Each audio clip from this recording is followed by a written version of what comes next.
வணக்கம் உறவுகளே, எல்லாரும் எப்படி இருக்கீங்க?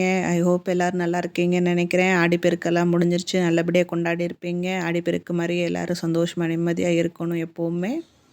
இப்போ நீங்கள் பார்த்துருப்பீங்க எவ்வளோ சூப்பராக இருந்துச்சு பார்க்குறதுக்கு மட்டும் இல்லை, சாப்பிட்றதுக்கு ரொம்ப நல்லா இருக்கும். இதை கண்டிப்பாக நீங்கள் ஒருக்கா செஞ்சு கொடுத்து பாருங்கள். பசங்களுக்கும் சரி, பெரிய ஆளுங்களுக்கும் சரி, திடீர்னு யார் வீட்டுக்கு வந்துட்டாங்கன்னா அவங்களுக்கும் கூட நீங்கள் டீ டைமில் செஞ்சு கொடுக்கலாம். டீ டைம் ஸ்நாக்ஸாகவும் இதை செஞ்சு சாப்பிடலாம். பசங்க ஸ்கூலை விட்டு வந்தாங்கன்னா அவங்களுக்கும் செஞ்சு கொடுக்கலாம். ரொம்ப ஈஸி தான், ஆனால் கொஞ்சம் சீக்ரெட் இன்க்ரீடியன்ட்லாம் போட்டு கொஞ்சம் வித்தியாசமாக செஞ்சுருக்கிறேன். ரொம்ப நல்லாயிருக்கும். கண்டிப்பாக ஸ்கிப் பண்ணாமல் முழுசாக பாருங்கள் வீடியோவை. கண்டிப்பாக உங்கள் எல்லாருக்குமே இது பிடிக்கும். பிடிச்சிருந்தா சேனலை சப்ஸ்கிரைப் பண்ணிக்கோங்க, லைக் பண்ணிக்கோங்க, மறக்காமல் பெல் ஐக்கனையும் கிளிக் பண்ணி வச்சுக்கோங்க. அதுக்கு நான் ஃப்ரெஷ் ப்ரெட்டாக இருந்தாலும் சரி, இல்லை நீங்கள் வாங்கி மறுநாள் வச்சு பழசான ப்ரெட்டாக இருந்தாலும் ஓகே, இந்த ரெசிபிக்கு ரொம்ப நல்லா இருக்கும். அதுக்கு நான் இந்த மாதிரி ப்ரெட்டை நல்லா ஸ்லைஸ் பண்ணி உங்களுக்கு ஏற்ற சைஸில் நீங்கள் இந்த மாதிரி கட் பண்ணி வச்சுக்கோங்க. ஒரே எத்தனை ப்ரெட்டு செய்கிறீங்களோ அதை ஒன்றா வச்சு இந்த மாதிரி கட் பண்ணிக்கிட்டிங்கன்னா நல்லா கட் ஆயிரும்.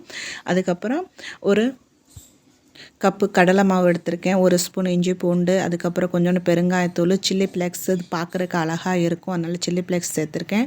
1/4 ஸ்பூன் மஞ்சத்தூள் சேர்த்துருக்கேன். நல்லா பொடிசாக கட் பண்ணி வச்சுருந்த கொத்தமல்லி தழை சேர்த்துருக்கேன்.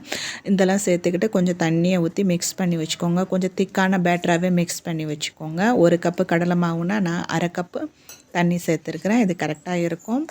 நல்லா இந்த மாதிரி கட்டிப்படாமல் கொஞ்சம் நல்லா இந்த மாதிரி கிண்டி வச்சுக்கோங்க, மிக்ஸ் பண்ணி வச்சுக்கோங்க. உரப்பு நீங்கள் பசங்களுக்கு கொடுக்குறது தான், அதுக்கேற்றப்பில் காரத்தை சேர்த்துக்கோங்க. நான் சில்லி ஃப்ளேக்ஸ் சேர்த்துருக்கேன், இன்னும் 2-3 இன்க்ரீடியன்ஸும் இது கூட சேர்ப்பேன். இப்போ பாருங்கள், கொஞ்சோண்டு மிளகாத்தூள் சேர்த்துருக்குறேன், சில்லி ஃப்ளேக்ஸ் சேர்த்துருக்கேன், மிளகாத்தூள் சேர்த்துருக்குறேன்.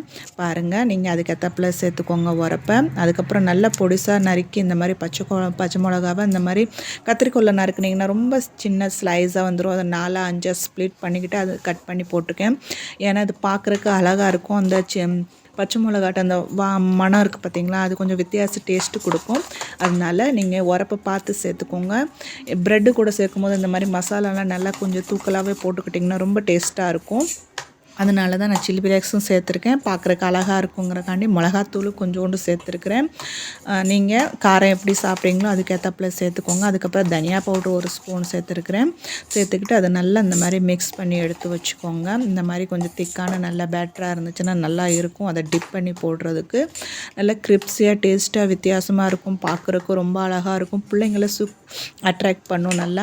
ஏன்னா பசங்களுக்கு இந்த மாதிரி வித்தியாசமாக செஞ்சு கொடுத்தீங்கன்னா ரொம்ப விரும்பி சாப்பிடுவாங்க, அவங்களுக்கு ரொம்ப பிடிக்கும். அதுக்கேற்றப்பில் இது டேஸ்ட்டாகவும் நல்லா இருக்கும். ப்ரெட்டை நீங்கள் நல்லா 2-3 துண்டாக ஸ்லைஸாக கட் பண்ணிக்கிட்டாலும் சரி, இந்த மாதிரி நல்ல பத்தலாக ஸ்லைஸ் அந்த மாதிரி குச்சி அது வறுத்து எடுக்கும்போது கொஞ்சம் நல்லா ஸ்டிக்கு மாதிரி நல்லா இருக்கும் பார்க்குறக்கு. இந்த மாதிரி நல்லா டிப் பண்ணி ஒன்று எண்ணெய் சூடாகணுன்னா நல்லா எண்ணெய் சூடாகட்டும். சூடான எண்ணெயில் போட்டு உடனே நீங்கள் என்ன பண்ணிடுங்க, கேஸை சிம்மில் வச்சுருங்க.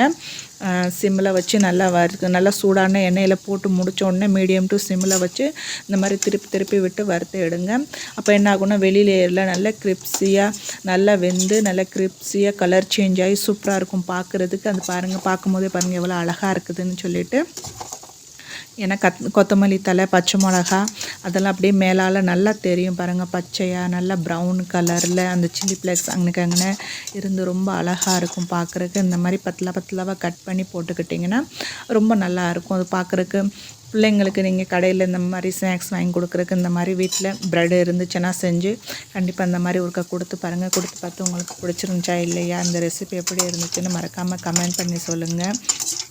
அவ்வளோதான். அந்த பாருங்கள், நல்லா முருகலாக கலர் சேஞ்ச் ஆகி வந்தோன்னே எல்லா பக்கட்டும் ஒரே கலராக வந்ததுக்கப்புறம் நம்ம இந்த மாதிரி வடிகட்டி எடுத்து வச்சுக்கலாம். இதுக்கு இப்போ இன்னும் 2-3 சீக்ரெட்டாக நம்ம மசாலா சேர்த்துக்கலாம். அந்த மசாலா வந்து ஆப்ஷனல் தான், நீங்கள் வேணால் சேர்த்துக்கிட்டிங்கன்னா ரொம்ப டேஸ்ட்டாக இருக்கும். கண்டிப்பாக அந்த 2 மசாலாவை சேர்க்கலாட்டி கூட நீங்கள் இந்த மாதிரி ஒரே ஒரு சாட் மசாலா கூட நீங்கள் சேர்த்துக்கிட்டிங்கன்னா ரொம்ப நல்லாயிருக்கும். இந்த மாதிரி டிஸ்ப்ளே பண்ணிவிட்டு பிளேட்டில் அது மேலால் லைட்டாக அந்த மாதிரி சாட் மசாலா தூக்கி விடுங்க, பசங்களுக்கு ரொம்ப பிடிக்கும் இந்த ஃப்ளேவரு. அதுக்கப்புறம் உங்கள்கிட்ட இருந்துச்சுன்னா சீஸ் மசாலா இருந்துச்சுன்னா நீங்கள் அது கூட சேர்த்துக்கலாம், ரொம்ப நல்லா இருக்கும். கண்டிப்பாக செஞ்சு பார்த்து இந்த ரெசிபி எப்படி இருந்துச்சுன்னு மறக்காமல் கமெண்ட் பண்ணி சொல்லுங்கள். இதே மாதிரி ஈஸி சிம்பிள் ரெசிபி கூட உங்களை மீண்டும் வந்து சந்திப்பேன். அது வரைக்கும் பார்த்து பத்திரமா இருங்க. பாய்.